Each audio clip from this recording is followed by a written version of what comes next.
Sobre essa reunião, né, que pode acontecer amanhã, do lado dos Estados Unidos, eles vêm dizendo que vão partir agora pela manhã para o Paquistão, para esse lugar neutro que eles arranjaram para fazer as reuniões com o Irã. Mas do lado do Irã também a coisa é bastante incerta. E mesmo do próprio lado dos Estados Unidos, que estão ali falando que vão fazer a reunião, mas a gente sente que tudo pode acontecer, na verdade. Qual que é a tua visão sobre essa possibilidade de cessar-fogo, se ela existe mesmo?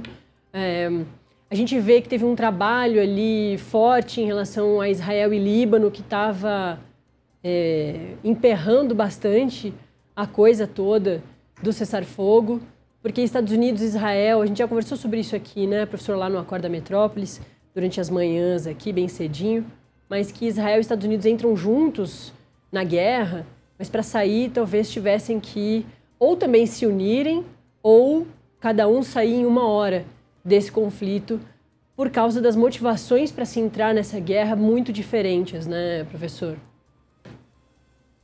Justamente, Natália, os Estados Unidos entraram nessa guerra muito influenciado fortemente, acredito que por uma ação coordenada de todo o establishment israelense para convencer os Estados Unidos a entrarem nesse conflito.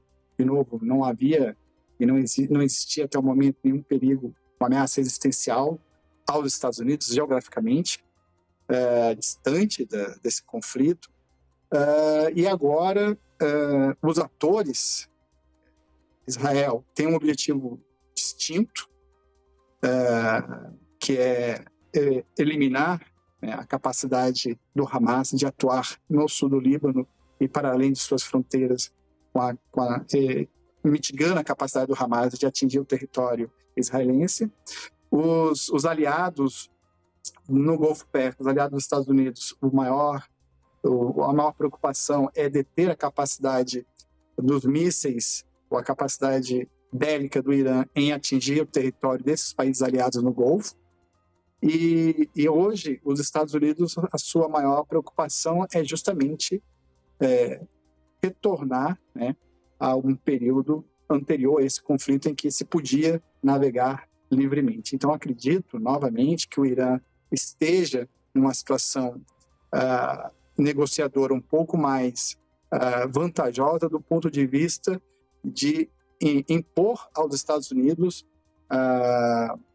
uma situação muito mais custosa do ponto de vista político e econômico. Os Estados Unidos, eles não querem sair desse conflito em uma situação em que o próprio presidente Obama, lá atrás, já havia conseguido com aquele acordo nuclear em que o presidente Trump retirou os Estados Unidos lá no seu primeiro mandato. Ou seja, naquele momento, Obama já tinha conseguido um processo de impedir a capacidade nuclear do Irã a níveis mínimos, a uso pacífico, e havia todo um mapa a ser seguido que contribuía para uma estabilização do Oriente Médio e dessa região do Golfo. E agora, acredito que o presidente Trump não queira uma situação parecida com aquela que o Obama já tinha estabelecido, sem um custo de guerra, sem um custo de vidas humanas. Então, o presidente Trump está numa situação muito delicada do ponto de vista político. A popularidade dos Estados Unidos, do presidente, a aprovação do governo Trump está na casa dos 30%.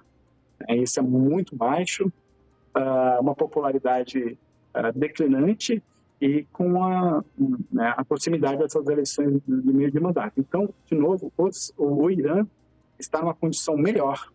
E o mais interessante é que podemos chegar a um acordo em que o Estreito de Hormuz esteja totalmente sob o controle do governo iraniano, coisa que não estava anteriormente. Controle do ponto de vista que o Irã ainda pode exigir taxas, tarifas para navegação, e uma situação que não existia antes desse conflito, e que, caso a gente restabeleça essa navegabilidade, será uma navegabilidade que vai dar ao Irã um poder que ele não tinha sobre a região e sobre os demais países do Golfo Pérsico. Professor, antes de encerrar contigo,